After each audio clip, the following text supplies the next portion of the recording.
Hello everyone, welcome to this new lecture of Java tutorial. In this lecture, we are going to cover the last topic of control flow statement, that is loop and break and continue. Okay, the first two topic I have already covered. Okay, if you have not watched it, I will share the playlist link in the comment section. You can refer from there. Right. So let us first of all understand what is loop. Loop होता क्या है and क्यों use होता है. Loops means iteration. Why it used? It is used to execute a block of code until a condition is false. Okay. So loops in Java are used to execute a block of code repeatedly until a condition is met. Means condition is false, right? इसका syntax क्या है? And पहले हम लोग समझते हैं कि इसको कब यूज करना है. When the number of iteration is known, when you know how many times the block of code is going to execute, okay. So at that time, for loop will be used. Now let us understand the syntax of for loop. For loop has three parts: initialization, condition checking, then increment decrement. Right. For loop में क्या होता है ना कि आप लोग ऐसा नहीं है कि अनलिमिटेड टाइम इटरेट करके ब्लॉक ऑफ कोड को एग्जीक्यूट करेंगे. ऐसा नहीं है ना, कुछ लिमिटेड टाइम तक आप एग्जीक्यूट करना चाहते हैं इटरेट करके. राइट. कब तक आपको इटरेट करना है, कहाँ से कब तक इटरेट करना है. राइट.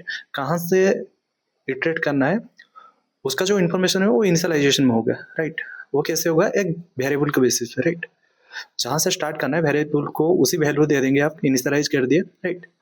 तब से लेके कब तक आपको इटरेट करना है उसका इन्फॉर्मेशन आप कंडीशन चेकिंग में लगा देंगे. राइट. सपोज मेरा आई का वैल्यू है 0, सॉरी 1. राइट. मैं 5 बार इटरेट करना चाहता हूँ. राइट. वो क्या होना चाहिए, एक 5 बार होना चाहिए, 1 2 3 4 5 up to 5. Right. So condition checking में क्या होगा ना, वो कंडीशन चेक होगा. राइट. अगर 5 से ज़्यादा हो गया देन कंडीशन चेकिंग में फॉल्स आएगा, वो बाहर आएगा. इंक्रीमेंट डिक्रीमेंट में क्या होता है. राइट. जो वेरिएबल इनिशियलाइज है. राइट. पहला वैल्यू क्या है, 1 है. सो 1 से लेकर 5 तक क्या होगा, 1 2 3 4 5. राइट. जो इंक्रीमेंट हुआ. Right. 1 by 1. So that can be done in the increment decrement part. ठीक है. तो यहाँ पे क्या है ना, फॉर लूप में मैं एक वेरिएबल लिया आई. ठीक है. जिसको मैं कंपेयर करूंगा 5 के साथ. राइट. इसका वैल्यू क्या है, 1 है. मैं चाह रहा हूँ कि एक ब्लॉक ऑफ कोड जो कि 5 टाइम्स एग्जीक्यूट हो. राइट. तो क्या होगा, 1 यहाँ पे चेक होगा, 1 इज लेस इक्वल टू 5 और yes it is less equal to 5. Then ये वाला लाइन प्रिंट होगा. उसके बाद फिर ये इंक्रीमेंट हुआ, 1 था, अब ये आई प्लस प्लस मीन्स आई का वैल्यू 1 है. तो आई प्लस प्लस होने से क्या होगा, 1 प्लस प्लस दैट मीन्स 2 है. देन फिर से ये कंपेयर होगा, यहाँ पे 2 is less equal to 5. Then फिर से सेकेंड टाइम ये प्रिंट होगा. राइट. सेकेंड थर्ड फोर्थ ऐसे होगा, जब यहाँ पे 5 हो जाएगा. Right. 5 is less equal to 5, ये फिर से ये प्रिंट होगा. 5 बार प्रिंट हो गया. देन उसके बाद ये इंक्रीमेंट होके आई का वैल्यू क्या हो जाएगा, 6 हो जाएगा. तो 6 is less equal to 5, yes और no. No, because condition will be false. Then क्या होगा, ये फॉर लूप के बाहर आ जाएगा. ठीक है. इसको एग्जीक्यूट करके देखते हैं.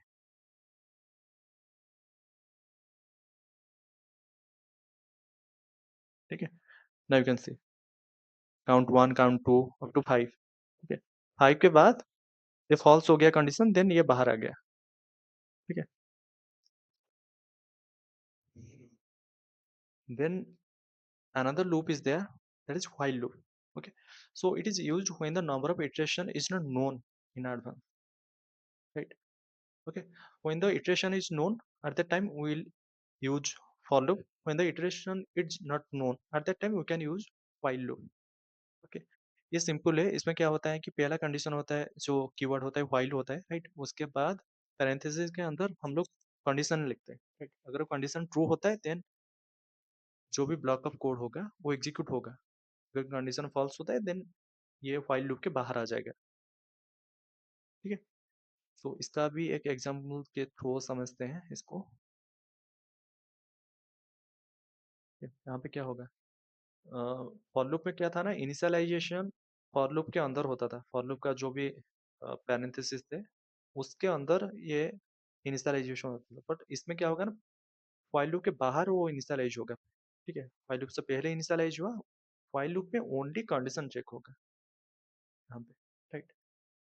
यहाँ पे आई है, I is less equal to 5, yes. condition satisfied, then this will be print count 1.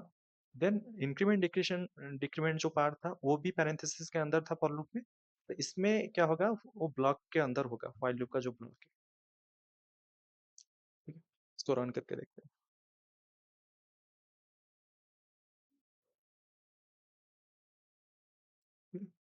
जो चीज हम लोग अचीव कर रहे थे फॉर लूप में, सेम थिंग अचीव हो रहा है यहाँ पे। बट इसमें क्या है ना कि ये वाला जो व्हाइल लूप है ये तभी यूज होगा जब हमें इटरेशन पता नहीं होगा। ठीक है, and the third topic of loop is do while. So what is do while? Well, we want to execute a block of code, okay, without taking any condition. while loop में क्या होता था, condition अगर satisfy होता था then while loop के अंदर जो भी कोड लिखा गया था वो एग्जीक्यूट होता था, राइट। फिर से वो कंडीशन जाके चेक होता था, अगर वो ट्रू है देन एग्जीक्यूट होता था, राइट। ऐसे वो इटरेट होता था, राइट। बट अगर कंडीशन सेटिस्फाई नहीं होता था देन व्हाइल लूप में जो भी कोड लिखा गया था वो एग्जीक्यूट नहीं होता था, राइट। बट सपोज ऐसा सिनेरियो है जिसमें मैं क्या चाह रहा हूँ कि पहले क्या होगा ना, एटलीस्ट वन टाइम जो भी कोड है वो एग्जीक्यूट होना चाहिए, उसके बाद वो कोड एग्जीक्यूट होगा जब कंडीशन सेटिस्फाई होगा, तो उस टाइप के केसेस में डू व्हाइल यूज करेंगे, राइट। ये इसका सिंटैक्स है। डू कीवर्ड यूज किया, राइट, उसके बाद कर्ली ब्रेसेस जो कि एक ब्लॉक को डिफाइन करता है, राइट। इसके अंदर जो भी ब्लॉक लिखा गया होगा, ब्लॉक ऑफ कोड, वो एग्जीक्यूट हो जाएगा पहले विदाउट चेकिंग एनी कंडीशन। इसके बाद क्या होगा, यहाँ पे कंडीशन चेक होगा, अगर कंडीशन सेटिस्फाई हुआ है देन ये ब्लॉक एग्जीक्यूट होगा, नहीं तो नहीं। ठीक है, तो अभी एक एग्जांपल लिख के रन करके समझते हैं हाउ टू वर्क। तो इसमें क्या है, जे इक्वल टू वन, ठीक है, वेरिएबल ऑलरेडी इनिशियलाइज कर दिया, राइट। तो यहाँ पे प्रिंट हो गया काउंट वन, उसके बाद वेरिएबल इंक्रीमेंट हुआ, राइट, उसके बाद ये प्रिंट होगा, सॉरी कंडीशन चेक होगा, अगर कंडीशन सेटिस्फाई किया देन प्रिंट होगा, नहीं तो नहीं। ठीक है, इसको रन करके देखते हैं।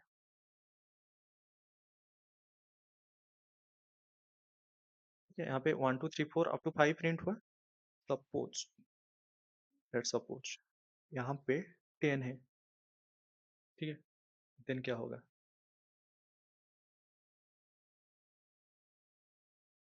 सॉरी 19 लिया था मैंने, राइट। या only once it is printing, okay, after that it is not printing. Why? Because यहाँ पे कंडीशन चेक नहीं हुआ है ना, तो जे का वैल्यू यहाँ पे प्रिंट हो गया, देन यहाँ पे जे वैल्यू क्या होगा, इंक्रीमेंट होगा, देन इंक्रीमेंट होने से क्या होगा, इसका वैल्यू जे का 20 हो जाएगा, 20 is less equal to 5, yes और no? No, condition is false, that's why the block of code will not execute। Okay, so this is all about the loop। Okay, so let us understand break and continue। Okay, so now let us understand the concept of break and continue, right? So what is break? Break, it used to exit the loop, and what is continue? Continue is used to skip the iteration। what is the meaning? suppose मानिए कि मेरा जो loop का iteration हो रहा है, right, मैं चाह रहा हूँ कि सपोज एक हम लोग क्या करते हैं, इटरेशन अनलिमिटेड टाइम तक तो नहीं करते ना, एक लिमिट तक करते हैं, अरे सर्टन लिमिट तक। वो सर्टन लिमिट के अंदर मैं चाह रहा हूँ कि अगर मैनुअली कोई एक केसेस में अगर वो केस सेटिस्फाई करता है देन मैं जो इटरेशन है उसको वहीं पे स्टॉप करके बाहर आ जाऊँ, राइट, लूप के बाहर। देन उस टाइम क्या करेंगे ना, हम लोग ब्रेक का यूज करेंगे, ब्रेक कीवर्ड, राइट। वो क्या करेगा, जो इटरेशन है उसको वहीं पे स्टॉप करके बाहर आ जाएगा, राइट। कंटिन्यू का क्या केसेस है, जो सर्टन लिमिट तक इटरेशन हो रहा है, राइट, कोई एक इटरेशन में मैं चाह रहा हूँ कि वो इटरेशन को स्किप करके, राइट, नेक्स्ट जो इटरेशन है वो एग्जीक्यूट हो, तो उस टाइप का केसेस में हम लोग क्या करेंगे ना कि कंटिन्यू का यूज करेंगे, राइट। इसको एक एग्जाम्पल के थ्रू समझते हैं, राइट। सो मैं एक वेरिएबल ले रहा हूँ जिसका वैल्यू है 1, राइट। इस ये वाला स्टेटमेंट को मैं 5 बार प्रिंट करना चाह रहा हूँ, राइट।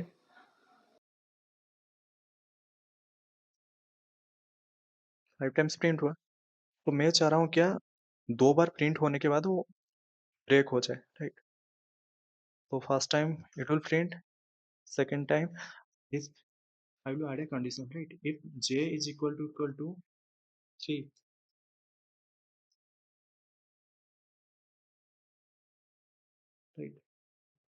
इक्वल टू 3, देन यहाँ से वो ब्रेक हो जाएगा, means only first, second and third.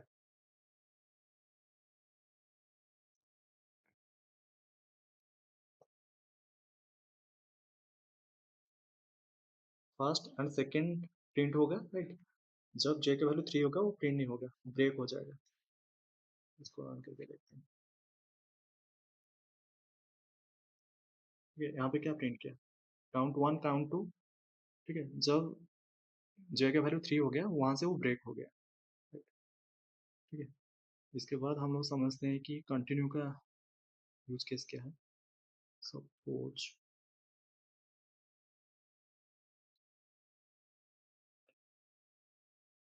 what I want is when the value will be 3, j's value will be 3, at that time it will not print anything, ठीक है। Print कुछ भी नहीं होगा।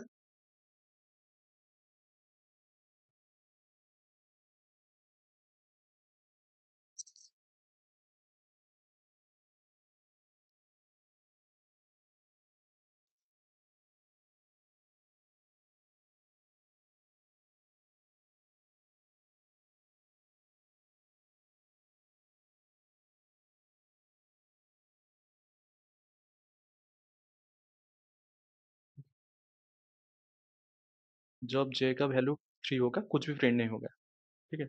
सिंपली 1 2 प्रिंट होगा, then 3 skip हो जाएगा, then 4th 5th print होगा, ठीक है।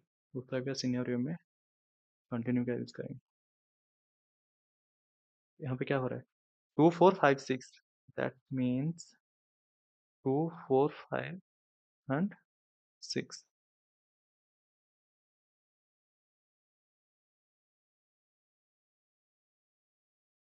2 4 5 6 क्यों हुआ कि पहले जो जे का वैल्यू 1 था, यहाँ पे इंक्रीमेंट हो गया ना, 2 हो गया, ठीक है। तो यहाँ पे चेक किया, सेटिस्फाई नहीं है, 2 प्रिंट हुआ। देन जब इसके बाद इंक्रीमेंट होके वैल्यू क्या हो गया 3, यहाँ पे सेटिस्फाई कर लिया, देन 3 का केसेस में स्किप हो गया, तो इसीलिए 2 के बाद 3 ना आके 2 के बाद 4 आया, ठीक है।